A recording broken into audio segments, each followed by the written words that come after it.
Selon un rapport, la pression exercée par les consommateurs pour que les magasins cessent d'utiliser des emballages en plastique pourrait en fait nuire à l'environnement.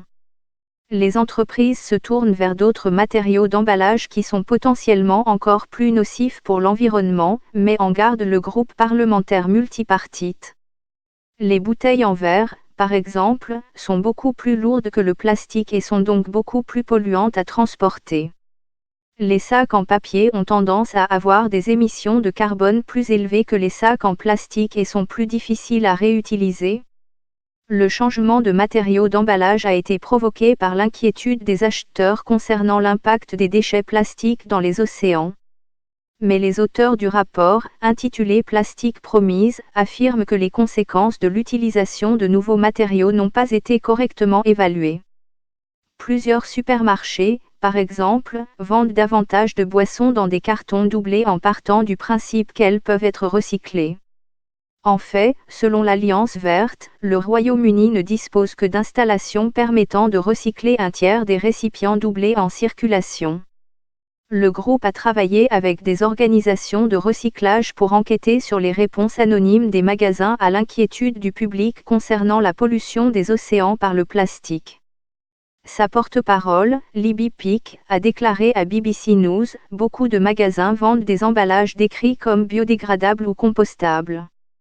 En fait, les articles ne peuvent être compostés que dans une unité industrielle et, même dans ce cas, certains articles peuvent ne pas être entièrement digérés. » Le rapport indique que plus de 80% des consommateurs pensent que le plastique biodégradable ou compostable est respectueux de l'environnement, mais ils comprennent mal la signification de ces termes et la manière dont il faut traiter ce matériau.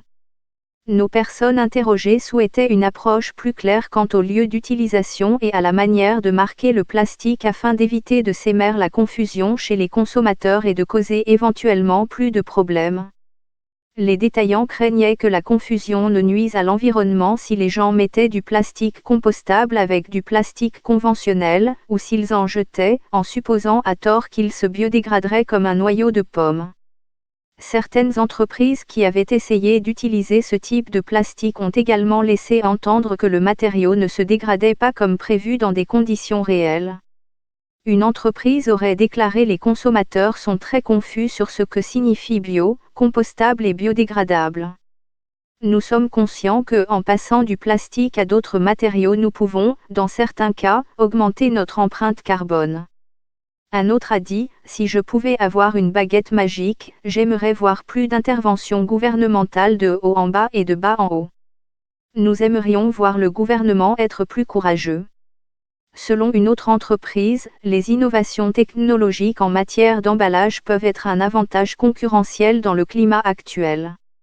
Andrew Hoppy, du British Retail Consortium, s'est fait l'écho des appels à une stratégie plus claire. Il a déclaré, « Tous les détaillants responsables s'accordent à dire que le changement climatique doit être au cœur de leur activité, qu'il s'agisse de s'approvisionner en produits ou de changer d'emballage. Le plastique reste le matériau le plus efficace dans de nombreuses circonstances. Par exemple, les concombres emballés dans du plastique durent 14 jours de plus, ce qui réduit les déchets alimentaires, ajoute-t-il.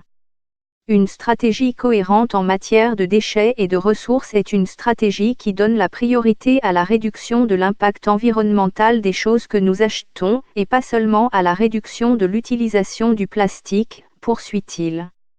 Le gouvernement a publié sa stratégie en matière de ressources et de déchets en décembre 2018 et a mené des consultations initiales sur 3 politiques, l'extension de la responsabilité des producteurs d'emballage, l'introduction d'un système de consigne pour les bouteilles de boissons et une plus grande cohérence dans le recyclage et la collecte des déchets.